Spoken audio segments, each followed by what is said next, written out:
Hello అండి, అందరికీ నమస్కారం. నేను మీ డాక్టర్ చైతన్య.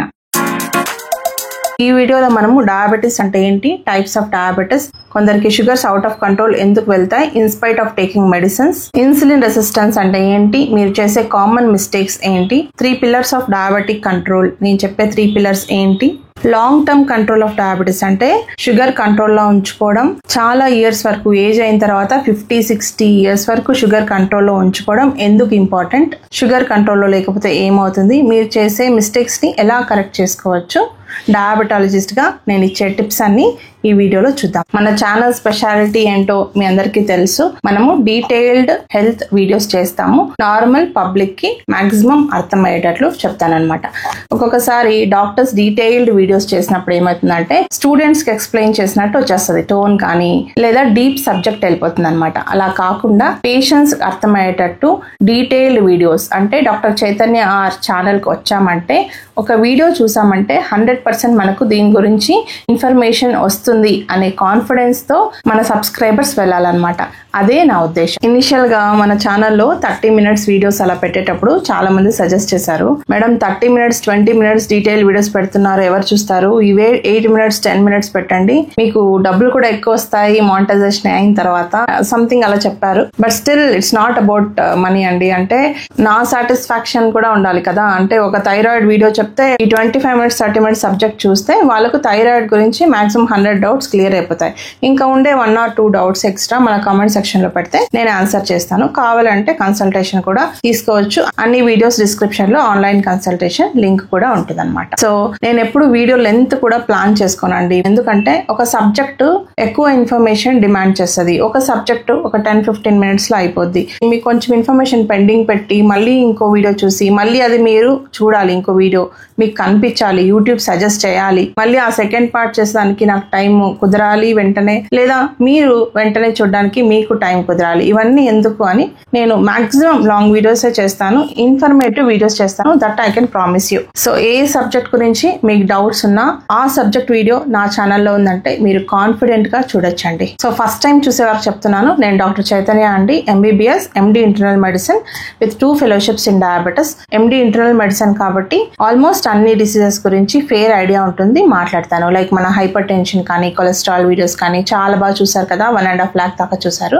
సో అలా అన్ని సబ్జెక్ట్స్ మీద మాట్లాడతాను. డయాబెటాలజిస్ట్ కాబట్టి మన షుగర్ పేషెంట్స్ కి ప్రత్యేకమైన వీడియోస్ ఉంటాయండి. ఇప్పటి వరకు డయాబెటీస్ ఒక వీడియో చేశాను, ఇంట్రో వీడియో, అది ఛానల్ బిగినింగ్ లో చేశాను. అంటే అప్పటికి ఇంకా మనకి 1000 subscribers కూడా లేరు. అప్పటికి 10,000 members చూసారు. తర్వాత యూట్యూబ్ చూపించడం మానేసింది. మీకు చూపిస్తేనే కదా మీరు వెంటనే చూస్తారు. సో మీరు డయాబెటీస్ ఇంట్రో వీడియో ఉంది, అందులో డయాబెటీస్ గురించి జనరల్ గా డయాబెటీస్ అంటే ఏంటి అని అన్ని డీటెయిల్స్ వివరంగా చెప్పాను.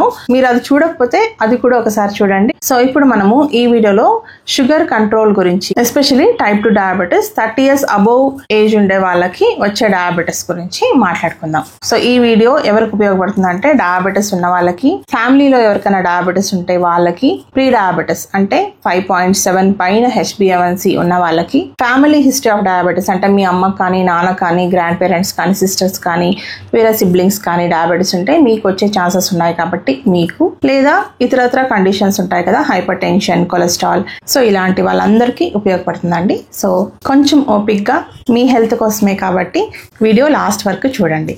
షుగర్ కంట్రోల్ అవ్వడానికి మార్చాల్సింది మీ మందులు కాదు, మీ జీవన శైలి. డయట్ చార్ట్స్ కాదు కావాల్సింది, సింపుల్ హ్యాబిట్స్ అంటే సింపుల్ అలవాట్లని అలవర్చుకోవడం. సో ఈ వీడియోలో నేను మీరు మందుల మీద ఉన్నా లేదా ఇన్సులిన్ మీద ఉన్నా సరే, లేదా ప్రీ డయాబెటీస్ ఉన్నా సరే, లేదా షుగర్ లేకపోయినా మీకు ఫ్యామిలీ హిస్టరీ ఉన్నా సరే, మీ అందరికి కావాల్సిన టిప్స్ నేను నీట్ గా ఎక్స్ప్లెయిన్ చేస్తాను. అసలు డయాబెటీస్ అంటే ఏంటి, మన శరీరంలో ఏం జరుగుతుంది, మనం తినే ఆహారం అంతా మన బాడీలో గ్లూకోజ్ గా కన్వర్ట్ అవుతుంది. ఈ గ్లూకోజ్ మన సెల్స్ లోపలికి వెళ్ళడానికి ఇన్సులిన్ అనే వెహికల్ అవసరం అన్నమాట.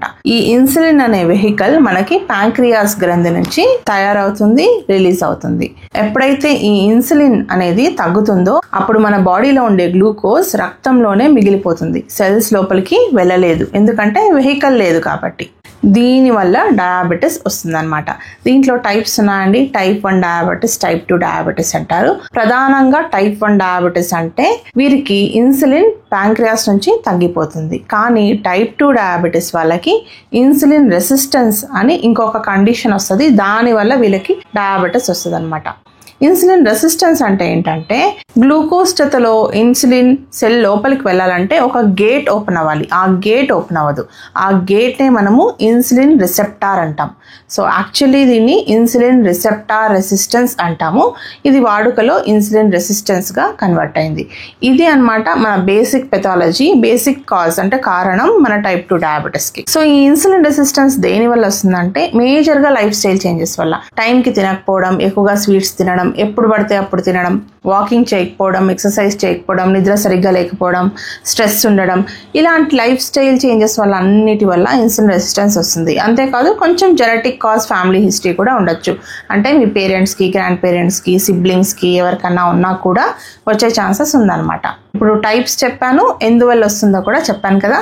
నేను లావు ఉన్నా కూడా నాకు షుగర్స్ లేవండి, నార్మల్ లెవెల్లో ఉంటాయి, ఎప్పుడు 120 లోపలే ఉంటుంది ఫాస్టింగ్ అంటే మనము మామూలుగా డయాబెటీస్ డయాగ్నోస్ చేసేటప్పుడు 126 అంటే 126 మిల్లీగ్రామ్స్ పర్ డెసిలీటర్ కంటే ఎక్కువ ఉంటే ఫాస్టింగ్ దాన్ని డయాబెటీస్ గా డయాగ్నోస్ చేస్తాం. కానీ మన రీసెర్చ్ ఏం చెప్తుందంటే మీ ఫాస్టింగ్ లెవెల్స్ 126 పైన రావాలంటే దానికి 5-10 years ముందే ఇన్సులిన్ రెసిస్టెన్స్ అనేది బాడీలో స్టార్ట్ అయిపోయి ఉంటదంట. సో మీరు ఓవర్ వెయిట్ ఉన్నా లేదా లైఫ్ స్టైల్ బ్యాడ్ ఉన్నా కూడా మీరు మీ జీవన శైలిలో అంటే లైఫ్ స్టైల్లో చేంజెస్ ఇప్పటి నుంచే స్టార్ట్ చేయండి. అప్పుడు మీకు 5-10 years తర్వాత కూడా డయాబెటీస్ వచ్చే ఛాన్సెస్ తక్కువ అవుతాయి. మనకు టైప్ 1, టైప్ 2 డయాబెటీసే కాకుండా మోడీ అంటారండి. MODY మోడీ అంటే maturity onset diabetes of young అంటారు. ఇంకొకటి లాడా అంటే latent autoimmune diabetes in adults. ఈ 2 కండిషన్స్ కూడా వేరియంట్స్ ఉన్నాయండి. వాటి గురించి మనము డీటెయిల్డ్ గా ఫ్యూచర్ వీడియోస్ లో చెప్పుకుందాం. నేను చెప్పేది ఏమంటే చాలా మందికి ఓన్లీ టైప్ 1, టైప్ 2 డయాబెటీస్ తెలుసు, కానీ ఇలాంటి డయాబెటీస్ టైప్స్ కూడా ఉన్నాయని చెప్తున్నాను. ఇవి క్లాసిఫై చేయడం ఎందుకు ఇంపార్టెంట్ అంటే యంగ్ పేషెంట్స్ లో మనం మామూలుగా ఇన్సులిన్ ఇస్తాం, అడల్ట్స్ లో మనము టాబ్లెట్స్ ఇచ్చి మళ్ళా ఇన్సులిన్ ఇస్తాం, ఇలాంటివి ఉన్నాయి కదా. అలాంటి అపోహల నుంచి దూరంగా ఉండాలని చెప్తున్నాను. ఎందుకంటే ఈ టైప్స్ వచ్చినప్పుడు మనం యంగ్ వాళ్ళలో కూడా టాబ్లెట్స్ ఇవ్వచ్చు, అలా అని అడల్ట్స్ లో కొందరిలో టాబ్లెట్స్ పనిచేయవు. సో ట్రీట్మెంట్ డిఫర్ అవుతుంది అనమాట కండిషన్ ని బట్టి. అందుకని వేరియస్ టైప్స్ ఆఫ్ డయాబెటీస్ ఉన్నాయని చెప్తున్నాను. అంతేకాకుండా ఆల్కహాలిక్స్ కి ప్యాంక్రియాటైటిస్ వస్తుంది. అంటే ఎక్కువ మద్యపానం సేవించే వారికి ప్యాంక్రియాస్ పాడైనప్పుడు కూడా డయాబెటీస్ రావచ్చు. లేదా కొన్ని ప్యాంక్రియాటిక్ క్యాన్సర్లు, ప్యాంక్రియాటిక్ సర్జరీలు చేసినప్పుడు కూడా డయాబెటీస్ వచ్చే ఛాన్సెస్ ఉంది. ఎందుకంటే మనకు ఇన్సులిన్ అనే హార్మోన్ ప్యాంక్రియాస్ నుంచే రిలీజ్ అవుతుంది కాబట్టి. ఇలాంటి వేరియస్ టైప్స్ ఆఫ్ డయాబెటీస్ ని డయాగ్నోస్ చేయడానికి మనకి C-పెప్టైడ్, యాంటీబాడీస్ ఇలాంటి వేరియస్ టెస్టింగ్స్ ఉన్నాయండి. మన FBS, PPBS, HbA1cనే కాకుండా. ఈ మధ్య టైప్ 2 డయాబెటీస్ 30 years పైననే వస్తుందండి. ముందు 50 years, 45 years ఆ ఏజ్ లో వచ్చేది. ఇప్పుడు 30 years కే చాలా మంది డయాబెటిక్స్ నా దగ్గర కన్సల్టేషన్ కి వస్తుంటారు. మేజర్ రీజన్ లైఫ్ స్టైల్ అండి. దాంట్లో first reason over weight, obesity. Second stress. మీరు ఎక్సర్సైజ్ చేయకపోవడం కంటే మేజర్ థింగ్ స్ట్రెస్. ఎందుకంటే చాలా మంది IT ఎంప్లాయీస్ కానీ ఇన్ఫాక్ట్ డాక్టర్స్ కూడా చాలా మంది స్ట్రెస్ఫుల్ జాబ్స్ లో ఉంటారండి. So stress is one of the main reasons. ఇంకొకటి సెడెంటరీ లైఫ్ స్టైల్. కనీసం 1000 steps పర్ డే కూడా చాలా మంది వేయరండి. ఎందుకంటే మార్నింగ్ నుంచి ఈవినింగ్ వరకు కూర్చొనే ఉంటారు. పాపం వాళ్ళు కూడా ఏం చేయలేరు, వాళ్ళ జాబ్ డిమాండ్ అలా ఉంటది అనమాట, వాళ్ళ జాబ్ టైప్ అలా ఉంటది. ఇంకొకటి మొబైల్ అడిక్షన్. మొబైల్ ఇలా చూస్తూ ఉంటారనమాట పడుకొని కూర్చొని. సో ఇలాంటి చాలా మంది చేస్తున్నారు కదా, మా ఇంట్లో కూడా చేస్తారండి. ఇవన్నీ తగ్గించుకోవాలి. ఇంకొకటి నిద్ర. ఈ స్ట్రెస్ వల్ల కానీ, జాబ్స్ ఎక్కువ చేయడం వల్ల కానీ, మొబైల్ వల్ల కానీ, లేదా నిద్ర పట్టకపోవడం వేరియస్ రీజన్స్ వల్ల కానీ నిద్ర సరిగ్గా పోరు. మీరు less than 6 hours నిద్రపోయారనుకోండి, మీ బాడీలో కార్టిజాల్ హార్మోన్ ఎక్కువైతుంది. కార్టిజాల్ ఎక్కువైతే ఏమవుతుంది, షుగర్ లెవెల్స్ పెరుగుతాయి అన్నమాట. ఇంకొకటి junk food, refined sugars, bakery items, deep fried food, preservatives ఉన్న foods, canned food, cool drinks, sauces ఇవన్నీ తీసుకోవడం వల్ల. 2023లో ICMR సర్వే చేసినప్పుడు 101 million డయాబెటిక్స్ ఉన్నారని ఇండియాలో మాత్రమే. అందులో అబ్జర్వ్ చేసింది ఏమంటే ఈ 35 to 50 ఏజ్ లోపల వాళ్ళు డయాబెటిక్ పేషెంట్స్ సడన్ గా రైజ్ అయ్యారు. అంటే నెంబర్ సడన్ గా ఇంక్రీజ్ అయిందని నోటీస్ చేశారు. ఈ లైఫ్ స్టైల్ చేంజెస్ చెప్పాను కదా, మోస్ట్లీ వీటి వల్లే వీళ్ళందరికీ డయాబెటిస్ వచ్చింటుంది. ఉంటుందండి. మన డయాబెటీస్ ని చాలా మంది అర్లీగా ఎందుకు గుర్తించారంటే ఇనిషియల్ చేంజెస్ చాలా వేగ్ గా ఉంటాయండి. అంటే టైర్డ్ గా ఉండడం, కొంచెం నీరస పడిపోవడం, వెయిట్ గెయిన్, షుగర్ క్రేవింగ్స్ ఇవన్నీ నార్మల్ అనుకుంటారు చాలా మంది. సో వీళ్ళకి దాహం ఎక్కువేయడం, యూరిన్ కి ఎక్కువసార్లు పోవడం ఇలాంటివన్నీ ఉన్నప్పుడే మీరు వెంటనే షుగర్స్, HbA1c, FBS, PPBS ఇలాంటివన్నీ చెక్ చేసుకోవాలన్నమాట. అంతేకాదు వెంటనే డాక్టర్ ని కన్సల్ట్ అవ్వాలి. వాళ్ళు ఎగ్జామినేషన్ కూడా చేస్తారు. మీరు ఎస్పెషల్లీ ఇప్పుడు నేను కమెంట్స్ లో చూస్తున్నాను కదా, జస్ట్ ఒక రిపోర్ట్ కమెంట్ పెట్టి ట్రీట్మెంట్ అడుగుతున్నారు. అలా కాదండి. మెడిసిన్ అంటే హిస్టరీ తీసుకోవాలి, ఎగ్జామినేషన్ చేయాలి, వేరియస్ రిపోర్ట్స్ చూడాలి, మీతో డిస్కస్ చేయాలి, తర్వాతనే ఒక డయాగ్నోసిస్ కానీ కంక్లూషన్ కానీ వస్తామన్నమాట. So it is not as simple. General health questions అడగండి. మీరు అడిగితేనే నాకు కూడా నెక్స్ట్ యూస్ఫుల్ వీడియోస్ చేయడానికి మోటివేషన్ ఉంటుంది. కానీ పర్సనల్ కన్సల్టేషన్స్ దయచేసి ఆన్లైన్ కన్సల్టేషన్ లింక్ ఉంది, డిస్క్రిప్షన్ లో ఉంది, పిన్డ్ కమెంట్ లో కూడా ఉంది. అక్కడ బుక్ చేసుకొని తీసుకోవచ్చు. చాలా మంది తీసుకుంటున్నారు. చాలా సంతోషం. మీరు యూట్యూబ్ వీడియోస్ చూసి నన్ను కన్సల్ట్ చేసి నాతో మాట్లాడుతున్నందుకు. ఈ వీడియో చూసి కూడా చాలా మంది డయాబెటిక్ పేషెంట్స్ వస్తారని నాకు తెలుసు. ఎందుకంటే నేను డయాబెటిస్ స్పెషలిస్ట్ ని కాబట్టి. మీరు 30 years తర్వాత FBS, PPBS, HbA1c ఖచ్చితంగా ఇయర్లీ వన్స్ చెక్ చేసుకోవాలి, మీకు షుగర్ ఉన్నా లేకపోయినా. ఎందుకంటే మీ HbA1c ప్రీ డయాబెటిస్ లో ఉంది అంటే మీరు అప్పుడే లైఫ్ స్టైల్ మెజర్స్ తీసుకున్నారనుకోండి, మీకు డయాబెటిస్ 40 years లో వచ్చేది 50 years కి పోస్ట్ పోన్ చేసుకోవచ్చు. మీరు మందులు తీసుకున్నా కూడా షుగర్స్ ఎందుకు కంట్రోల్ అవ్వట్లేదు అంటే, మందులు అంటే మెడిసిన్స్ టాబ్లెట్ రూపంలో. ఇది వినండి, చాలా మందికి తెలియదు, చాలా ఇంపార్టెంట్ విషయం. మీరు తీసుకునే మెడిసిన్స్ ఏం చేస్తాయి తెలుసా? మీ బాడీలోకి వెళ్ళి ప్యాంక్రియాస్ లోపల ఉన్న ఇన్సులిన్ ని ఎక్కువ అయ్యేటట్లు చేస్తాయి. అంటే రిలీజ్ అయ్యేటట్లు చేస్తాయి. బ్లడ్ లోకి రిలీజ్ అయ్యి మన తినే గ్లూకోజ్ ఉంది కదా, అది సెల్స్ లోకి పోవాలి కదా. ఎందుకు పోవాలి? అంత మెటబాలిజం, మన బాడీలో ఉండే గ్లూకోజ్ అంతా మనకి ఎనర్జీ ఇవ్వాలి కదా. సో సెల్స్ అన్నిటికీ గ్లూకోజ్ కావాలి. కిడ్నీ సెల్స్ కి గ్లూకోజ్ కావాలి, లివర్ సెల్స్ కి గ్లూకోజ్ కావాలి, బ్రెయిన్ సెల్స్ కి గ్లూకోజ్ కావాలి, ప్రతి బాడీలో ఉండే సెల్ కి గ్లూకోజ్ కావాలి. ఆ గ్లూకోజ్ ఎంటర్ అవ్వాలంటే మన ఇన్సులిన్ జతలోనే ఎంటర్ అవ్వాలి కదా. సో మీరు తీసుకున్న ఈ మందులు ఇన్సులిన్ అయితే ప్యాంక్రియాస్ నుంచి బయటకు తీయగలుగుతాయి. బ్లడ్ లో నుంచి ఈ బ్లడ్ వెజల్స్ అన్ని చిన్న చిన్న వెజల్స్ గా డివైడ్ అయ్యి క్యాపిలరీస్ గా కన్వర్ట్ అయ్యి ప్రతి సెల్ కి కనెక్ట్ అయి ఉంటాయి కదా. సో ఈ రక్తనాళాల్లో ఉండే గ్లూకోజ్ ప్లస్ ఇన్సులిన్ మన సెల్ లోపలికి పోవాలంటే ఏం చేయాలి? ఒక గేట్ ఓపెన్ అవ్వాలి. నేను చెప్పాను కదా, ఆ గేట్ నే ఇన్సులిన్ రిసెప్టార్ అంటారు. ఇన్సులిన్ రిసెప్టార్ రెసిస్టెన్స్ అంటే ఇన్సులిన్ రెసిస్టెన్స్ ఉంటే ఈ గేట్ ఓపెన్ అవ్వదు. సో మీరు తినే మందులు మన ప్యాంక్రియాస్ నుంచి ఇన్సులిన్ ని బయటకు తెచ్చినా కూడా అవి పని చేయవు. ఎందుకంటే ఇన్సులిన్ రెసిస్టెన్స్ ఉంటుంది కాబట్టి. ఇన్సులిన్ రెసిస్టెన్స్ ఎందుకు ఎక్కువ అవుతుంది? మన ఆర్గాన్స్ చుట్టూ పేరుకోండే కొవ్వు ఫ్యాట్ వల్ల ఎక్కువ అవ్వచ్చు, లేదా స్ట్రెస్ హార్మోన్స్ అంటే కార్టిజోల్ లాంటివి ఎక్కువైనా కూడా ఎక్కువ అవ్వచ్చు. రకరకాల కారణాలు ఉన్నాయండి ఇన్సులిన్ రెసిస్టెన్స్ కి. వేరే హార్మోనల్ డిజార్డర్స్ ఉండొచ్చు, PCOD ఉండొచ్చు, థైరాయిడ్ ఉండొచ్చు, lack of exercise, main exercise చేయకపోవడం వల్ల, టైంకి తినకపోవడం వల్ల, నిద్ర లేకపోవడం వల్ల, నేను చెప్పాను కదా, వీటన్నిటి వల్ల ఇన్సులిన్ రెసిస్టెన్స్ ఎక్కువ అయింది. సో అందుకే మీకు మందులు పని చేయట్లేదు. కానీ మనం టాబ్లెట్ డోస్ పెంచుతాం. డాక్టర్స్ ఏం చేస్తారు? టాబ్లెట్ డోస్ పెంచుతారు మీకు షుగర్స్ కంట్రోల్ అవ్వకపోతే. అప్పుడు ప్యాంక్రియాస్ నుంచి ఆల్రెడీ ఇన్సులిన్ వస్తుంది, ఇంకొంచెం ఇన్సులిన్ రిలీజ్ చేస్తుంది. ఈ ఇన్సులిన్ ఎక్కువ అవుతా ఉంటది కానీ పని చేయదు. ఎందుకంటే ఇన్సులిన్ రెసిస్టెన్స్ అలాగే ఉంది, గేట్ అయితే ఓపెన్ అవ్వదు అనమాట. అన్లెస్ మీరు లైఫ్ స్టైల్ చేంజెస్ చేసి వెయిట్ లాస్ అయ్యి స్ట్రెస్ తగ్గించుకొని బాగా నిద్రపోయి కార్బోహైడ్రేట్స్ కొంచెం తగ్గించి ప్రోటీన్, ఫైబర్ డైట్లో ఇంక్రీజ్ చేసుకొని టైంకి తిని ఇవన్నీ చేస్తే తప్ప మీరు వేసుకునే మందులు కూడా పని చేయవు అని చెప్తున్నా నేను. ఈ విషయం మీలో ఎంతమందికి తెలుసు? చాలా మందికి తెలియదు. సో ఇంకొకటి వినండి, మీ టాబ్లెట్ డోస్ పెంచుతారు కాబట్టి ఇది ఇంకొంచెం ఎఫెక్టివ్ గా వెళ్ళి ఇంకొంచెం ఇన్సులిన్ ని బయటకు లాక్కొస్తుంది కదా. ఈ ఇన్సులిన్ బాడీలో ఎక్కువ అవడం వల్ల, సెల్స్ లో పోకుండా బ్లడ్ లోనే ఉండడం వల్ల దీని side effect weight gain. So ఇంకా లావ్ అవుతారు. షుగర్ కంట్రోల్ అవ్వదు కానీ లావ్ అవుతూనే ఉంటారు. ఇన్సులిన్ బయటకు ఉంటది కానీ సెల్స్ లోపలికి వెళ్ళదు. సో డోస్ పెంచుతారు. ఇదంతా ఒక బ్యాడ్ సైకిల్ లాగా జరుగుతూ ఉంటది అనమాట బాడీలో. సో మీరు ఈ సైకిల్ ని బ్రేక్ చేయాలంటే మీరు చేయాల్సింది జీవన శైలిలో మార్పులు. సో ఏం చేయకూడదంటే లేట్ గా బ్రేక్ఫాస్ట్ తినడం వల్ల మన కార్టిజోల్ ఎక్కువగా ఉంటుంది. సో వీరికి షుగర్స్ పెరుగుతాయి అనమాట స్లోగా. మనందరికీ తెలుగువారింట్లో డెఫినెట్లీ ఈవినింగ్ స్నాక్స్ తినే అలవాటు ఉంటుంది కదా. సో కాఫీ, టీ జతలో కొన్ని బిస్కెట్స్ కానీ, మిక్స్చర్ కానీ, స్వీట్స్ కానీ తింటాం. మళ్ళీ స్వీట్ లేకపోతే మిక్స్చర్ పోదు, మిక్స్చర్ ఉంటే స్వీట్ ఉండాలి. సో ఇలాంటి హ్యాబిట్స్ అన్ని ఉంటాయి కదా. సో దీని వల్ల కూడా షుగర్ లెవెల్స్ పెరుగుతాయి అన్నమాట.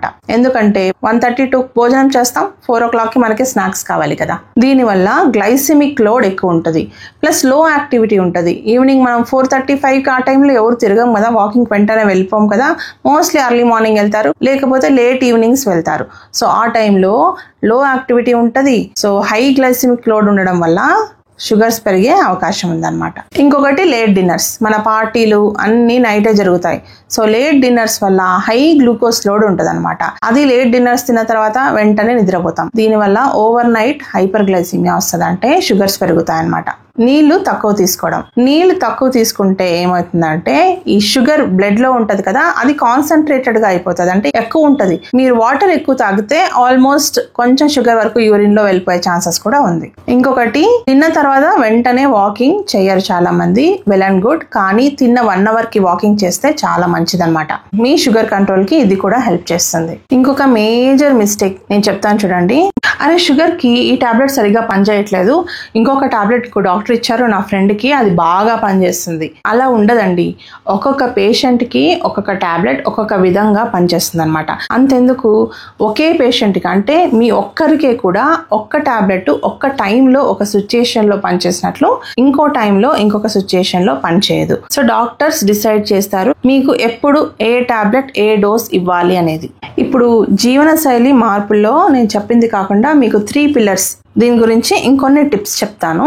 మన డయాబెటిస్ పేషెంట్స్, మీరు క్యాలరీస్ కౌంట్ చేసుకోకుండా పోర్షన్స్ కౌంట్ చేసుకోండి. క్యాలరీస్ కౌంట్ చేసుకోవడం కష్టం కదా అందరికి. సో పోర్షన్స్ అంటే కొంచెం తక్కువగా తీసుకోవాలన్నమాట. మీరు ఇది వరకు ఎంత తింటున్నారో దాంట్లో ఒక 3/4 ముక్కాలు భాగం తినండి చాలు. ఈట్ స్లోలీ, అంటే కొంచెం మెల్లగా బాగా నమిలి తినడం వల్ల మీ ఆకలి తగ్గుతుంది, ప్లస్ తిన్న తర్వాత తృప్తి, సటైటీ అంటాం, అది పెరుగుతుంది అనమాట. మీ ప్లేట్ ఎలా డిజైన్ చేసుకోవాలో నేను ఒక చిన్న టిప్ చెప్తాను. 50% వెజిటబుల్స్ ఉండేటట్లు చూసుకోండి. 25% ప్రోటీన్, అంటే ఎగ్ కానీ ఫిష్ కానీ దాల్ కానీ ఇలా ఉండేటట్లు చూసుకోండి. ఇంకొక 25% కార్బ్స్, అంటే రైస్ కానీ లేకపోతే రాగి ముద్ద కానీ లేకపోతే మిల్లెట్స్ కానీ లేకపోతే జొన్న రొట్టి కానీ రోటీ కానీ ఇలాంటి ఉండేటట్లు చూసుకోండి. సో ఇలా ప్లేట్ డిజైన్ చేసుకున్నారంటే ఆటోమేటిక్ గా మీరు బ్యాలెన్స్డ్ డైట్ తింటూ ఉంటారనమాట. దీనివల్ల షుగర్ స్పైక్స్ తగ్గుతాయి. దీనికి మీరు వేలు పెట్టి డైట్ ప్లాన్స్ కొనక్కర్లేదు, చాలా కష్టం అని వదిలేన అవసరం కూడా లేదు. సో లిస్ట్ ఆఫ్ ప్రోటీన్స్ చేసుకోండి, list of carbohydrates, complex carbohydrates అంటాం, అవి చేసుకోండి, లిస్ట్ ఆఫ్ వెజిటబుల్స్ చేసుకోండి. ఈ ప్లేట్ ఇలా డిజైన్ చేసుకున్నారంటే సింపుల్ అండ్ బెస్ట్ మీల్ మీకు. నేను పోర్షన్ కంట్రోల్ గురించి చెప్పాను కదా, అలాగే సరైన ఫుడ్ కంటే మీరు సరైన టైంలో తినడం చాలా ఇంపార్టెంట్. దీనికి 3 చిన్న టిప్స్ చెప్తానండి. ఒకటి, మీరు నిద్ర లేసాక అట్లీస్ట్ 2 hours లోపు బ్రేక్ఫాస్ట్ అయితే చేసేయాలి, అండ్ పడుకునే ముందు 3 hours ముందు డిన్నర్ అయితే చేసేయాలి. ఇంకొకటి, మీల్స్ అస్సలు స్కిప్ చేయకండి. ఈ 3 పాటించండి. బిస్కెట్స్ లేదా స్నాక్స్, ఫ్రూట్ జ్యూసెస్ ఎస్పెషలీ, ఇవన్నీ మీల్ తర్వాత, అంటే మీరు 1:32 తింటారు, ఒక నాప్ వేస్తారు, మళ్ళీ 4 o'clock ఇవి తిన్నారంటే మీకు షుగర్ లెవెల్స్ హై అవుతాయి. దీని బదులు న్యాచురల్ ఫ్రూట్స్ ఒకటి తినండి, లైక్ ఆపిల్ కానీ పియర్ ఫ్రూట్ కానీ అవకాడో కానీ. నేను డయాబెటిక్ ఫ్రూట్స్ గురించి ఒక వీడియో చేశాను, అంటే మీరు ఏ ఫ్రూట్స్ తినొచ్చని. థంబ్నెయిల్ ఇక్కడ పెడతాను, మీరు ఒకసారి చూడండి ఆ వీడియో కూడా. డయాబెటిక్ బిస్కెట్స్ తినొచ్చా మేడం అని అడుగుతారు కదా. డయాబెటిక్ బిస్కెట్స్ కూడా ఒకలాంటి ట్రాప్ అండి. అంటే కంప్లీట్ గా నేను అది షుగరీ ఐటమ్ అని చెప్పాను. 0 కార్బ్ అని లేకపోతే కాంప్లెక్స్ కార్బ్ అని మనము చెప్పలేము. కాకపోతే మిల్లెట్ బేస్డ్ ఐటమ్స్ కానీ, ఈ brown rice, red rice based items కానీ, fruits and vegetables like salads కానీ, న్యాచురల్ ఫ్రూట్స్ కానీ మీరు రీప్లేస్ చేయొచ్చు ఈ టైంలో. Plate should come before tablets అండి. అంటే మీరు తినే ఫుడ్ ప్లేటే మీ మెడిసిన్. ఫస్ట్ అది బాగా చేసుకోండి, తర్వాత టాబ్లెట్ హెల్ప్ తీసుకోండి. వాకింగ్ చాలా ఇంపార్టెంట్. నేను ఎప్పుడు వాకింగ్ అంటుంటాను కదా. ఎందుకు వాకింగ్ అంటానంటే ఈ వాకింగ్ ఇన్సులిన్ సెన్సిటివిటీని పెంచుతుంది. అంటే ఇన్సులిన్ సెన్సిటివిటీ అంటే ఆపోజిట్ ఆఫ్ ఇన్సులిన్ రెసిస్టెన్స్. నేను చెప్పాను కదా, ఆ మెకానిజం ని తగ్గిస్తుంది. సో మీకు ఆల్రెడీ ఉండే ఇన్సులిన్ లోపలికి వెళ్తుంది అనమాట, సెల్ లోపలికి. ఆ గేట్ ఓపెన్ అవుతుంది.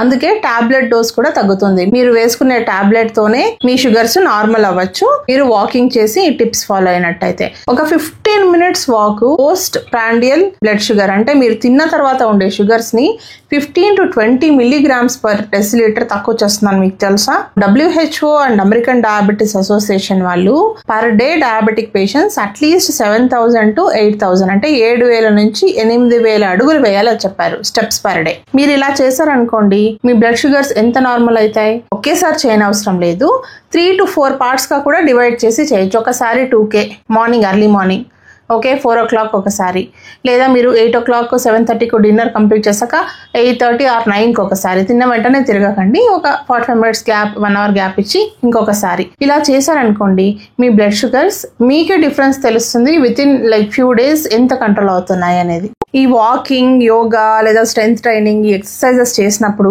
ఈ మజిల్స్ అన్ని హంగ్రీ ఫర్ గ్లూకోజ్ అవుతాయి, అంటే మీ బ్లడ్ లో ఉండే షుగర్ ని అబ్జర్వ్ చేసుకుంటాయి. సో మీ షుగర్ లెవెల్స్ ఆటోమేటిక్ గా కంట్రోల్లోకి వస్తాయి అనమాట. మీరు అలాగే కూర్చొని పనిచేసే కంటే ఆఫీస్ లో ఏదో ఒక సాకుతో లేయండి, వాటర్ తాగడానికో లేదా ఫ్రెండ్ ని పలకరించడానికో దేనికి ఒక దానికి లేసి ఒక 15 minutes తిరిగేసి మళ్ళీ కూర్చోండి, అట్లీస్ట్ 2 hours ఒకసారి. ఇలా చేసినట్టయితే మీ బ్లడ్ సర్క్యులేషన్ కూడా కొంచెం ఇంప్రూవ్ అవుతుంది, మీ గ్లూకోజ్ స్టెబిలిటీ కూడా పెరుగుతుంది అనమాట.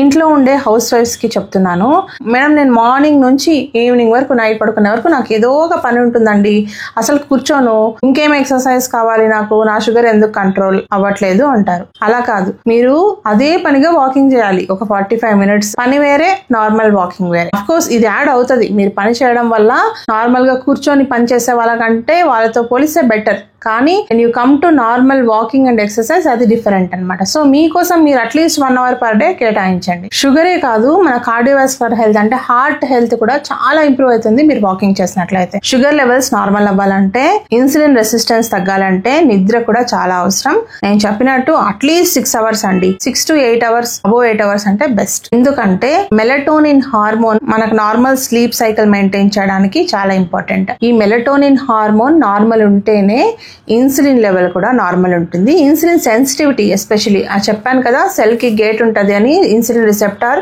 ఆ సెన్సిటివిటీ గేట్ ఓపెన్ అవడానికి క్లోజ్ అవడానికి ఈ మెలటోనిన్ నార్మల్ ఉండడం చాలా ఇంపార్టెంట్. సో టైం కి నిద్రపోవాలి. ఫోన్ ఎస్పెషలీ ఫోన్ చూడడం ఆపేయండి, అట్లీస్ట్ 1.5 hour బిఫోర్ స్లీపింగ్. మీరు పుస్తకం చదవండి కానీ ఫోన్ చూడకండి. ఎందుకంటే ఈ ఫోన్ లో ఉండే బ్లూ లైట్ లేదా మీ స్క్రీన్స్ ల్యాప్టాప్ లో ఉండే బ్లూ లైట్ మీ మెలటోనిన్ హార్మోన్ ని డిస్టర్బ్ చేస్తుంది, సర్కేడియన్ రిథమ్ డిస్టర్బ్ అవుతుంది, మీ షుగర్ కంట్రోల్లోకి రాదు. ఇదంతా సైంటిఫిక్ రీసెర్చ్ బ్యాక్డ్ ఇన్ఫర్మేషన్. ఈ డాక్టర్స్ అన్ని చెప్తారంటారు, కష్టమే ఫాలో అవడం. ఇవన్నీ ప్రాక్టికల్ ప్రాబ్లమ్స్. ఇప్పుడు ఫోన్ లేకుండా 2 ఏళ్ల పిల్లాడు కూడా అన్నం తినడు, కానీ ఇవన్నీ ఫాలో అవడానికి ట్రై చేయాలి. మనకు తెలియకుండానే మన చుట్టూ చాలా హార్మ్స్ జరుగుతున్నాయండి. ఈ పెస్టిసైడ్స్, ఈ ఫర్టిలైజర్స్, ఇవన్నీ స్ప్రే చేసిన వెజిటబుల్స్ కానీ, ఫ్రూట్స్ కానీ, స్టిరాయిడ్స్ వేసిన chicken, meet, milk adulterated, water polluted, air polluted, ఇవన్నీ ప్రాబ్లమ్సే. మనం ఎంత వరకు అయితే అంతవరకు మిగిలిన ప్రాబ్లమ్స్ అన్ని తగ్గించుకోవాలి. అప్పుడే మనం కొంచెంలో కొంచెమన్నా మన హెల్త్ ఇంప్రూవ్ అవుతుంది. లాంగివిటీ అంటే ఎక్కువ కాలం హెల్తీగా లివ్ చేయగలుగుతారు. ఎప్పుడు ఒక సామెత నోట్లో వస్తుంటదండి నాకు, గుడ్డి కంటే మెల్ల బెటర్ అని, అంటే బ్లైండ్ ఐ కంటే స్క్వింట్ ఐ బెటర్ అని. ఇది ఒక సామెత ఉంది. మన చుట్టుపక్కల మన పరిస్థితి చాలా వాటిలో అలాగే ఉందండి. కంప్లీట్ నార్మల్ హెల్తీ థింగ్స్ మనకు అవైలబుల్ లేకపోయినా మనం అట్లీస్ట్ ఉన్న వాటిని ఉపయోగించుకొని కొంచెంలో కొంచెమైనా మన లైఫ్ స్టైల్ ఇంప్రూవ్ చేసుకోవాలి, మన హెల్త్ ని ఇంప్రూవ్ చేసుకోవాలి. వాటర్ ఫ్రీ కదా, కానీ ఎంతమంది 2 to 3 liters of water per day తాగుతున్నారు? ఎక్సెప్ట్ హార్ట్ కండిషన్స్, కొన్ని హార్ట్ కండిషన్స్ లో లైక్ లెఫ్ట్ వెంట్రికులర్ ఫెయిల్యూర్ కానీ, లేదా నెఫ్రోపతి, CKD అంటే chronic kidney disease, kidney problems ఉండే వాళ్ళు తప్ప మిగిలిన వాళ్ళందరూ వాటర్ తాగొచ్చు కదా. So 2 to 3 liters of water తాగాలి. దీనివల్ల మనకి బ్లడ్ లో షుగర్ ఓవర్లోడ్ అవ్వదు. వైటమిన్ డి వెరీ ఇంపార్టెంట్ అండి ఇన్సులిన్ రెగ్యులేషన్ కి.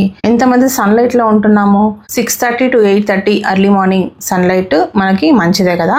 అర్లీ మార్నింగ్ అన్న యూస్ చేసుకోండి, లేదా అర్లీ ఈవినింగ్ మేబీ 4 to 6 ఆ టైంలో వచ్చే సన్లైట్ అన్న హార్మ్లెస్, యూవీ రేస్ తక్కువ ఉంటాయి కాబట్టి. కానీ నిజం చెప్పాలంటే ముందు కాలం మన ఫార్మర్స్ బేర్ బాడీతో అంటే షర్ట్స్ అని తీసేసి వర్క్ చేస్తుంటారు కదా, అలాంటి వాళ్ళకు వచ్చే వైటమిన్ డి మనం ఎంత సన్ ఎక్స్పోజర్ చేసుకున్నా రాదండి. మళ్ళీ సేమ్ నేను చెప్పిన బ్లైండ్ ఐ స్క్వింట్ ఐ లాజిక్కే, అంటే 100% వైటమిన్ డి అబ్జార్ప్షన్ జరగకపోయినా ఏదో కొంచెంలో కొంచెం వస్తుంది కదా, మిగిలింది మనం టాబ్లెట్ తీసుకొని సప్లిమెంట్ చేసుకోవచ్చు. సో 6 months ఒకసారి వైటమిన్ D/B12 అయితే చెక్ చేసుకోండి. ఈ మధ్య మన సెలబ్రిటీ న్యూట్రిషనిస్ట్ లేదా అందరూ ఇంటర్వ్యూస్ లో చెప్తున్నారు కదా, ఆర్డర్ ఆఫ్ ఫుడ్ ఇంపార్టెంట్ అని. ఫస్ట్ ఏ తినాలి అని. మీరు ఫస్ట్ ఫైబర్ తిని, తర్వాత ప్రోటీన్ తిని, తర్వాత కార్బోహైడ్రేట్ తినాలి. నేను ప్లేట్ లో ఎంత % ఏం ఉండాలని తూచతాచిగా చెప్పాను కదా, సేమ్ అలాగే పెట్టుకోండి. కాకపోతే ఫస్ట్ ఫైబర్ అంటే ఏంటి, వెజిటబుల్స్, కూరగాయలు తిని, తర్వాత ప్రోటీన్ అంటే చికెన్ కానీ దాల్ కానీ అలాంటివి తిని, తర్వాత కార్బోహైడ్రేట్స్ రైస్ కానీ మిగిలినవన్నీ తినచ్చు అనమాట. మీరు ఫుడ్ ఈ ఆర్డర్ లో తినడం వల్ల, అంటే ఫైబర్, ప్రోటీన్, కార్బోహైడ్రేట్స్ ఇలా తినడం వల్ల మీ పోస్ట్ ప్రాండియల్ బ్లడ్ షుగర్స్ అంటే తిన్న తర్వాత పెరిగే షుగర్స్ కూడా కంట్రోల్లోకి వస్తాయన్నమాట. ఎస్పెషల్లీ ఇది PPBS అబౌవ్ 200 ఉంటది కదా, వాళ్ళకి చాలా హెల్ప్ అవుతుంది. ఇలా ట్రై చేయండి. మీరు స్నాక్స్ గా ఈ ఆల్మండ్స్, వాల్నట్స్ సోక్డ్ అంటే మీరు ఈవినింగ్ తినాలనుకుంటే మార్నింగ్ నానబెట్టుకొని పీల్ ఆఫ్ చేసుకొని తినండి. నేను తినమన్నానని ఎక్కువ ఆల్మండ్స్, వాల్నట్స్ ఇన్ని తినేసి మీరు మళ్ళీ హై యూరిక్ యాసిడ్ తో రాకండి. నేను అలా చాలా పేషెంట్స్ ని చూసాను. జస్ట్ 4 ఆల్మండ్స్, 4 వాల్నట్స్, 2-3 పిస్తా, ఒక బ్రెజిల్ నట్ అలా మిక్స్ చేసుకొని తినచ్చు.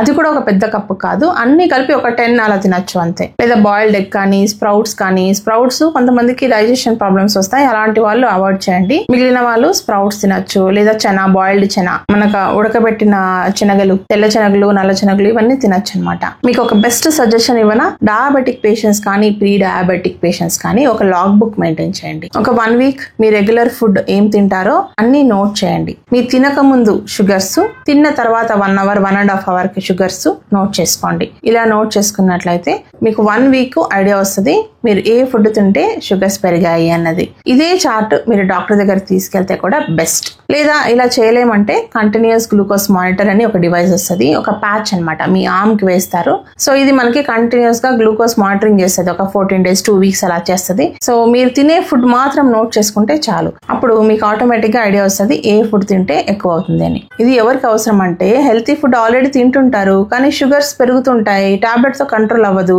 సో వీళ్ళు కన్ఫ్యూజ్డ్ గా ఉంటారు ఏం చేయాలని. అలాంటి వాళ్ళకి అవసరం. కానీ కాన్షియస్ గా మీరు స్నాక్స్, స్వీట్స్ లేదా ఓన్లీ వైట్ రైస్ ఇలాంటి ఫుడ్ తో ఓవర్లోడ్ చేసుకుంటే ఆబ్వియస్ గా షుగర్స్ పెరుగుతాయి కదా. మీరు లాగ్ బుక్ చేసి కూడా ప్రయోజనం లేదు. సో స్లోగా లైఫ్ స్టైల్ చేంజెస్ అన్ని స్టార్ట్ చేసి ఈ లాగ్ బుక్స్ చేసుకొని మీ షుగర్ కంట్రోల్ మీరు చేసుకోవాలి. నేను మిల్లెట్సే తింటాను మేడం, రాగినే తింటాను కానీ షుగర్ ఇంత పెరిగింది అంటారు. అది కూడా పోర్షన్ కంట్రోల్ ఇంపార్టెంట్. సపోజ్ మీరు రాగి గింజ చేసుకున్నారు, దాంట్లో బెల్లం వేసుకున్నారు అనుకోండి, యూజ్ లేదు కదా, షుగర్ స్పైక్ అవుతుంది. అదే మీరు రాగితో ప్రోటీన్, ఫైబర్ కలిపి తినాలనుకోండి, నేను చెప్పిన ఆర్డర్ లో, అంటే ఫైబర్ ఫస్ట్, తర్వాత ప్రోటీన్, తర్వాత రాగి తిన్నారనుకోండి, మీ షుగర్ లెవెల్స్ పెరగదు, స్లోగా పెరుగుతుంది, స్టెబిలైజ్ అవుతుంది అనమాట. సో ఓవర్ ఈట్ చేయకండి. మిల్లెట్స్ తినచ్చు, రాగి తినచ్చు, బ్రౌన్ రైస్ తినచ్చు అన్నారని దాన్ని ఓవర్ ఈట్ చేయకండి. ఆక్స్టైల్ మిల్లెట్ అని ఒక టైప్ ఆఫ్ మిల్లెట్ ఉంది.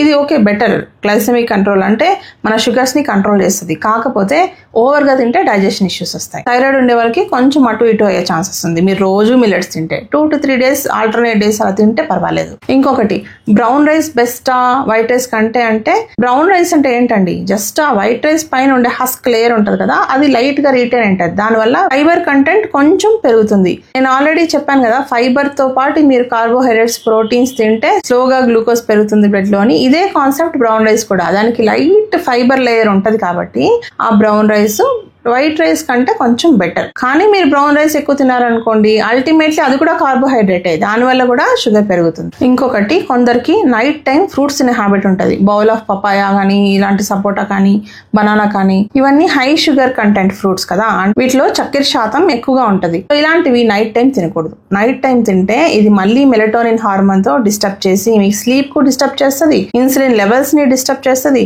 ఇన్సులిన్ రెసిస్టెన్స్ ని పెంచుతుంది, షుగర్ కంట్రోల్ అవ్వదు. సో మీరు ఈవినింగ్ టైం తినండి, 11:30 AM or 4:30 PM ఇలాంటి టైమ్స్ లో తినచ్చు. ఏ ఫ్రూట్స్ అనేది అది మళ్ళీ జాగ్రత్త. మన ఛానల్లో వీడియో ఉంది, వెళ్ళి చూడండి డయాబెటిక్ ఫ్రూట్స్ గురించి. ఇంకొక అపోహ, షుగర్ ఫ్రీ రీప్లేస్మెంట్స్ అన్ని ఆపేయండి. మన నాలుక రుచి ఉంటది కదా, టేస్ట్ బడ్స్, అవి కొన్ని రోజులకి మీరు షుగర్ లెస్ తింటుంటే అలవాటు అయిపోతాయి. కొన్ని రోజుల తర్వాత మీరు షుగర్ తీసుకోవాలన్నా వద్దంటారు మీరే. సో ఈ షుగర్ ఫ్రీ అన్ని హార్మ్ఫుల్ అండి. వీటి వల్ల లాంగ్ టర్మ్ లో బ్లోటింగ్, అంటే కడుపు ఉబ్బరంగా ఉండడం, లూజ్ మోషన్స్ అవ్వడం, ఇలాంటి సిమ్టమ్స్ తో కూడా కొంతమంది పేషెంట్స్ వచ్చారు. డయాబెటిక్ పేషెంట్స్ కానీ ప్రీ డయాబెటిక్ పేషెంట్స్ కానీ నా షుగర్స్ కంట్రోల్ లో తెచ్చుకోవడానికి నేను ఈరోజు బ్రేక్ఫాస్ట్ అవాయిడ్ చేస్తాను, ఇలాంటి పనులు చేయకండి. మీరు ఫుడ్ తినకపోతే బాడీ ఒక స్ట్రెస్ మోడ్ లోకి వెళ్ళిపోతుంది. మీల్స్ స్కిప్ చేసినప్పుడు చెప్తున్నాను. స్ట్రెస్ మోడ్ లో వెళ్ళినప్పుడు కార్టిజోల్ హార్మోన్ రిలీజ్ చేస్తుంది. ఈ కార్టిజోల్ గ్లూకోనియోజెనసిస్ అనే ఒక ప్రాసెస్ని స్టార్ట్ చేస్తుంది. అంటే మన బాడీలో ఉండే ప్రోటీన్స్ ఫ్యాట్ నుంచి గ్లూకోజ్ని తయారు చేస్తుంది అనమాట. సో బాడీలో ఇంకొంచెం షుగర్ పెరిగిపోద్ది, బ్లడ్లో ఇంకొంచెం షుగర్ పెరిగిపోద్ది. ఇన్స్పైట్ ఆఫ్ నో ఫుడ్, అంటే మీరు ఫుడ్ తినకుండా కూడా ఇంకా షుగర్ పెరిగిపోయేటట్లు అవుతుంది అనమాట. ప్లస్ కార్టిజోల్ వల్ల ఇంకా చాలా నెగిటివ్ ఎఫెక్ట్స్ కూడా వస్తాయి అనమాట. హార్మోన్స్ అన్ని ఇంబ్యాలెన్స్ అవుతాయి. సో ఇలాంటి పనులు చేయకండి. లిమిటెడ్ గా పోర్షన్ కంట్రోల్ చేసుకోండి. ఏ ఫుడ్ తినాలి అనేది నేను చెప్పాను కదా, ఎంత తినాలి అని చెప్పాను కదా, టైంకి తినాలి. దాంతో పాటు ఎక్సర్సైజ్ చేయండి. హెవీ ఎక్సర్సైజ్ కాకపోయినా పర్లేదు, 7,000 to 8,000 స్టెప్స్ పర్ డే అప్పుడప్పుడు డివైడ్ చేసుకొని చేయండి. టైంకు నిద్రపోండి. ఫోన్ ఎక్కువ చూడకండి నైట్ టైం. కాఫీలు టీలు ఎక్కువ తాగకండి. 1 coffee or 1 tea per day fine. కొంతమంది పోర్షన్ కంట్రోల్ అని చెప్పానని నేను ఇంతే రైస్ తిన్నాను మేడం, కొంచెం రసం వేసుకొని తిన్నాను, నేను ఇడ్లీ మాత్రమే తిన్నాను మేడం, మార్నింగ్ బ్రేక్ఫాస్ట్ ఇడ్లీనే, నైట్ ఇడ్లీనే. మీరు ఓన్లీ కార్బ్స్ తింటే మన గ్లూకోజ్ స్టెబిలిటీ ఎలా వస్తుంది? కార్బ్స్ అన్ని గ్లూకోజ్ గా కన్వర్ట్ అయ్యింది. ప్రోటీన్ ఎక్కడ, ఫైబర్ ఎక్కడ? ఫుడ్ లో ప్రోటీన్ లేకపోతే మనకు కడుపు నిండిన ఫీలింగ్ రాదు, సెటైటీ అంటారు, అది ఉండదన్నమాట. మళ్ళీ మళ్ళీ ఆకలేస్తుంది, దానివల్ల ఓవర్ ఈటింగ్ చేస్తారు. అదే ఫైబర్ తక్కువ తింటే కూడా ఇదే ప్రాబ్లం వస్తుంది. ప్లస్ ఫైబర్ చాలా అవసరం మన గట్ హెల్త్ కి. గట్ హెల్త్ బాగుంటేనే కదా మనకు అన్ని మెటబాలిజం అన్ని కరెక్ట్ గా జరిగేది. So dal, paneer, chicken, sprouts, boiled chana, ఇవన్నీ మనం డైట్ లో ఇంక్లూడ్ చేసుకోండి. మేడం మాకు లిస్ట్ ఇవ్వండి అంటారా? నేను నెక్స్ట్ వీడియోలో మీకు అన్ని లిస్ట్ ఇస్తాను, మీరు బ్లైండ్ గా అవి ఫాలో అయితే సరిపోద్ది. హెచ్బిఏవన్సీ అంటే 3 months యావరేజ్ షుగర్స్. ఎందుకు ఇది చాలా ఇంపార్టెంట్ అంటే మన long term sugar control, especially short term అంటే ఏంటి? ఈ రోజు FBS చూస్తాం, ఫాస్టింగ్ చూస్తాం, 126 లోపల ఉంది నార్మల్. PBBS చూస్తాం, అరౌండ్ 140 150 ఉంది, ఓకే నార్మల్. 160 వరకు కూడా ఓకే కన్సిడర్ చేయొచ్చు ఒక్కొక్కసారి. కానీ హెచ్బిఏవన్సీ చూస్తే 8.5 9 ఉంటది. ఎందుకు వీళ్ళకు ఇలా వస్తుంది అంటే వీళ్ళకి నైట్ టైం హైపర్ గ్లైసిమియా అవుతుంది. నైట్ టైం లేట్ డిన్నర్స్ వల్ల లేదా ఈవినింగ్ టైం స్నాక్స్ వల్ల హై షుగర్స్ ఉంటాయి అనమాట. సో హెచ్బిఏవన్సీ అంటే ఏంటి? యావరేజ్ షుగర్స్ 3 months లో ఉండే షుగర్స్ యావరేజ్ హెచ్బిఏవన్సీ. ఇది మనకు నార్మల్ గా <7 పెట్టుకోవాలి. యాక్చువల్లీ 5.7 5.6 నుంచి 6.5 వరకు నార్మల్ రేంజ్. కొంచెం ఎల్డర్లీ పేషెంట్స్ లో 7.5 వరకు కూడా elderly patients with multiple diseases కి కొంచెం ఓకే అని చెప్పొచ్చు. కానీ అంతకంటే ఎక్కువ ఉందంటే మీ ఐస్, హార్ట్, కిడ్నీ, నర్వ్స్ అన్నీ డ్యామేజ్ అవ్వడం స్టార్ట్ అయిపోతాయి అనమాట. నేను చాలా వీడియోస్ లో చెప్పాను, మళ్ళీ చెప్తున్నాను వినండి పాయింట్. మీకు డయాబెటీస్ వచ్చిన అర్లీ స్టేజెస్ లోనే sugar control very very important. Madam నాకు ఇప్పుడే డయాగ్నోస్ అయింది, 7.5 ఉంది, నేను ఆయుర్వేదిక్ టాబ్లెట్స్ తీసుకుంటాను, ఒక 3 నెలలు 6 నెలలు చూసిన తర్వాత షుగర్స్ కంట్రోల్ అవ్వకపోతే అప్పుడు టాబ్లెట్స్ స్టార్ట్ చేస్తాను. మీరు వచ్చే 6 నెలలకి హెచ్బిఏవన్సీ 9 అయిపోయి ఉంటుంది. అప్పుడే జరగాల్సిన డ్యామేజ్ అంతా స్టార్ట్ అయిపోయింది. నేను చెప్పేది ఏంటంటే అర్లీ స్టేజెస్ లో మీరు కంట్రోల్లో పెట్టుకుంటే మీ డ్యామేజ్ జరుగుతుంది కదా, ఈ nerve damage, heart damage, kidney damage, అది అవ్వదు. మీరు కంట్రోల్లో పెట్టుకోకపోతే జరిగే డ్యామేజ్ అర్లీగానే జరిగిపోద్ది, విచ్ ఇస్ ఇర్రివర్సబుల్. తర్వాత మీ షుగర్ లెవెల్స్ నార్మల్లోకి వచ్చినా కూడా టాబ్లెట్ వేసుకొని ఈ జరిగిండే డ్యామేజ్ ని మనం రివర్స్ చేయలేం, ఫర్దర్ డ్యామేజ్ జరగకుండా చూడొచ్చు. ఇంకొక పాయింట్ ఏమంటే మనం షుగర్ ఎక్కువ అంటున్నాం కదా, కానీ ఈ సెల్స్ అన్ని షుగర్ తక్కువతో చనిపోతున్నాయండి. గ్లూకోజ్ లోపలికి ఎంటర్ అవ్వట్లేదు. ఎందుకంటే లేదా ఇన్సులిన్ తక్కువ ఉంది, లేదా ఇన్సులిన్ లోపలికి వెళ్ళడానికి ఇన్సులిన్ రిసెప్టర్ అనే గేట్ ఓపెన్ అవ్వట్లేదు. సో వాటికి గ్లూకోజ్ లేక సెల్స్ అన్ని చనిపోతున్నాయి. అదే డ్యామేజ్, అదే మనం మాట్లాడుకునే nerve damage, kidney damage, heart damage. ఇవన్నీ మన బ్లడ్ లో ఏమో షుగర్ ఎక్కువ ఉంది, దీనివల్ల చాలా నష్టాలు ఉన్నాయి. మళ్ళీ ఇన్ఫెక్షన్స్ రావచ్చు, బ్లడ్ థిక్ అయిపోవచ్చు, క్లాట్స్ ఫామ్ అవ్వచ్చు, ఇవన్నీ మళ్ళీ ఇంకో టైప్ ఆఫ్ ఎఫెక్ట్స్ అనమాట.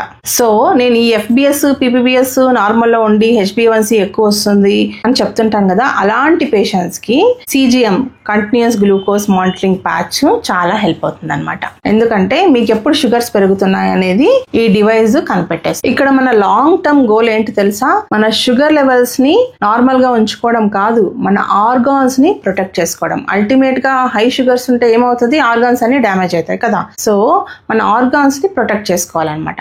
సో మీకు ఆర్గాన్ డ్యామేజ్ ఎలా తెలుస్తుంది అంటే, మీకు అరికాలు మంటలు వచ్చాయనుకోండి, కొంచెం నమ్నెస్ అంటే సెన్సేషన్ తెలియలేదు, కాళ్ళు ఎక్కువ పట్టేస్తున్నాయంటే మీకు నర్వ్స్ ఎఫెక్ట్ అయ్యాయని అర్థం. కొంచెం కళ్ళు మసకగా కనిపిస్తున్నాయి, లేదా ఫ్లోటర్స్ అంటాం, అంటే మనకు అక్కడక్కడ డాట్స్ లా కనిపిస్తుంటాయి. అలా కనిపిస్తుంటే మేబీ రెటినా ఎఫెక్ట్ అయింది, రెటినోపతి అంటాం, డయాబెటిక్ రెటినోపతి. లేదా యూరిన్ లో నొరగ రావడం, ఈ నొరగ వచ్చింది అనుకోండి ప్రోటీన్ వెళ్తుంది యూరిన్ లో అని అర్థం. సో డయాబెటిక్ నెఫ్రోపతి ఉంది, కాలు వాపులు వస్తాయి వీళ్ళకి. ఆయాసం రావడం, కొంతసేపు నడిచిన తర్వాత ఆయాసం రావడం, స్టెప్స్ ఎక్కుతుంటే ఆయాసం రావడం, చెస్ట్ పెయిన్ రావడం, ఇవన్నీ హార్ట్ ఎఫెక్ట్ అయిందని అర్థం. అప్పుడప్పుడు మర్చిపోవడం, కన్ఫ్యూజ్డ్ గా ఉండడం, హెడ్ ఏక్స్ రావడం, ఇవన్నీ కొంచెం బ్రెయిన్ ఎఫెక్ట్ అయిందని అర్థం అనమాట. స్ట్రోక్స్ వచ్చే ఛాన్స్ ఉందని అర్థం. త్వరగా టైర్డ్ అయిపోతుంటారు, హెడ్ ఏక్స్ వస్తుంటాయి, యూరిన్ ఎక్కువ సార్లు పోతుంటారు, దాహం ఎక్కువ వేస్తుంటుంది. ఈ సిమ్టమ్స్ అన్ని ఉన్నట్టయితే మీరు వెంటనే షుగర్స్ చెక్ చేసుకోండి. షుగర్స్ ఒక్కటే కాదు, మనం kidney, liver, heart, electrolytes, eye checkup, fundoscopy అంటాము, వైటమిన్ డి, B12 ఇవన్నీ చెక్ చేసుకోవాలన్నమాట షుగర్ పేషెంట్స్. అందుకే షుగర్ పేషెంట్స్ మీకు నార్మల్ షుగర్స్ ఉన్నా కూడా మీరు ఎవ్రీ 3 months కి, ఎవ్రీ 2 months కి డయాబెటాలజిస్ట్ దగ్గరికి వెళ్ళి చెకప్ చేసుకోవాల్సిందే. సో నేను చెప్పాను కదా, మీరు కన్సల్టేషన్ తీసుకోవాలనుకుంటే నేను డిస్క్రిప్షన్ లో లింక్ పెడతాను, ప్లస్ పిన్డ్ కామెంట్ అని ఉంటుంది, ఫస్ట్ కామెంట్ లో లింక్ పెడతాను. ఒక పెద్దవాడ కాల్ చేశారండి, 75 years, హైదరాబాద్ నుంచి. కన్సల్టేషన్ తీసుకున్నారు ఆవిడ కన్సల్టేషన్ అయిపోయింది, వాళ్ళ హస్బెండ్ కి లింక్ దొరకట్లేదు అని చెప్పారు. ఎంత ట్రై చేస్తున్నా మీ వీడియో దొరకట్లేదు మేడం, మీ లింక్ దొరకట్లేదు అని చెప్తున్నారు. మీరు ఏం చేస్తారంటే పిన్డ్ కమెంట్ లో ఉండే లింక్ ని ఒక చోట సేవ్ చేసుకోండి, మెయిల్ లోనో వాట్సాప్ లోనో. అలా సేవ్ చేసుకుంటే మీరు మళ్ళీ రావడానికి మీకు హెల్ప్ అవుతుంది. సో షుగర్ కంట్రోల్ కి సరైన మైండ్ సెట్ ముఖ్యం అన్నమాట. ఎమోషనల్ సపోర్ట్ కూడా చాలా ఇంపార్టెంట్. మీరు స్ట్రెస్ ఎక్కువయ్యి అయ్యో నా షుగర్స్ కంట్రోల్ అవ్వలేదే అని మీరు టెన్షన్ పడ్డారంటే దానివల్ల ఇంకా నష్టమే, ఇంకా షుగర్స్ ఎక్కువ అవుతాయి అనమాట. మీ ఫ్యామిలీ సపోర్ట్ తీసుకోండి. మీ ఫ్యామిలీలో ఎవరికైనా డయాబెటీస్ ఉంటే వాళ్ళకి సపోర్ట్ ఇవ్వండి. స్లోగా లైఫ్ స్టైల్ చేంజెస్ స్టార్ట్ చేయండి. సరైన డాక్టర్ని ఎంచుకోండి. రెగ్యులర్ గా డాక్టర్ చెకప్ కి వెళ్ళండి. డయాబెటీస్ పేషెంట్స్ కూడా మీ షుగర్స్ నార్మల్ లో పెట్టుకుంటే మీరు నార్మల్ లైఫ్ లీడ్ చేయొచ్చు, కాంప్లికేషన్స్ లేకపోతే. వరీ అవ్వకండి. మెడిసిన్స్ స్కిప్ చేశారనుకోండి, ఇన్సులిన్ కానీ మెడిసిన్స్ కానీ డబుల్ డోస్ వేసుకోవద్దు. జస్ట్ స్కిప్ చేసి మర్చిపోయారనుకోండి, నెక్స్ట్ డే నార్మల్ డోస్ తో కంటిన్యూ చేయండి. మీకు డౌట్స్ ఉంటే డాక్టర్ కన్సల్టేషన్ తోనే ఇన్సులిన్ కానీ టాబ్లెట్ కానీ డోస్ అడ్జస్ట్మెంట్ చేసుకోవాలి. మీ సొంత ప్రయోగాలు చేయొద్దు. ఆయుర్వేదిక్ మెడిసిన్స్ అని దాంతో కలిపి అలోపతిక్ మెడిసిన్స్ తీసుకొని చాలా కాంప్లికేషన్స్ కి లోన్ అవ్వద్దండి.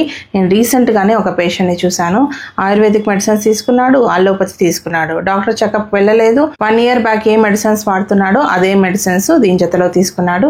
లివర్ డ్యామేజ్ తో వచ్చాడు. కాలి వేలు 2 తీసేశారనమాట, అంపిటేట్ చేయాల్సి వచ్చింది. హెల్త్ తో ఎస్పెషల్లీ డయాబెటీస్ ఉన్నప్పుడు ఎక్స్పెరిమెంట్స్ చేయకండి, సొంత ఎక్స్పెరిమెంట్స్ అస్సలకే చేయకండి. సో మీ ఫ్యామిలీలో ఉండే ఒక డాక్టర్ గా, మీ అమ్మాయి గానో, మీ చెల్లి గానో, మీ అక్క గానో చెప్తున్నాను అనుకొని ఈ టిప్స్ అన్ని పాటించండి. నా వీడియో వల్ల లేదా నేను ఇచ్చే హెల్త్ ఇన్ఫర్మేషన్ వల్ల ఒక్కరు చేంజ్ అయ్యి హెల్తీ లైఫ్ స్టైల్ పాటించి మీ షుగర్స్ కంట్రోల్లో చేసుకున్నట్లయితే నాకు అది చాలా సంతోషాన్ని ఇస్తుంది. సో ఈ వీడియోని మన తెలుగు వారందరికీ షేర్ చేద్దామా? చేయండి. అన్ని పాజిటివ్ కమెంట్సే వస్తున్నాయి, కానీ సబ్స్క్రైబ్ చేసుకోవట్లేదు. ఈవెన్ కమెంట్స్ పెట్టే వాళ్ళు, రెగ్యులర్ గా నాతో కమెంట్స్ లో మాట్లాడే వాళ్ళు కూడా సబ్స్క్రైబ్ ఎందుకు చేసుకోవట్లేదు? సబ్స్క్రైబ్ చేసుకోండి. ఎందుకంటే మన లాంగ్ టర్మ్ ఇంకా చాలా హెల్త్ విషయాలు మనం మాట్లాడుకుంటాము. మనందరం ఒక తెలుగు యూట్యూబ్ హెల్త్ ఫ్యామిలీ అయ్యామంటే నేను మీకు ఇలాంటి హెల్త్ ఇన్ఫర్మేషన్ అప్డేట్స్ ఇచ్చి ఇంకా చాలా హెల్ప్ చేయొచ్చు అనమాట. ప్రతిరోజు బ్లెస్సింగ్స్ వస్తున్నాయండి, చాలా మంది దీవిస్తున్నారు, దానికి చాలా సంతోషం. మరొక మంచి హెల్త్ వీడియోతో మళ్ళీ కలుద్దాం. మీరు డయాబెటీస్ లో ఇంకా ఏమైనా డౌట్స్ ఉండి ఇంకా ఏమైనా టాపిక్స్ కవర్ చేయాలి అంటే అడగండి, కవర్ చేద్దాం. మీకు ఏ డౌట్స్ ఉన్నా కూడా కమెంట్స్ లో పెట్టండి. మరి నమస్తే, డాక్టర్ చైతన్య.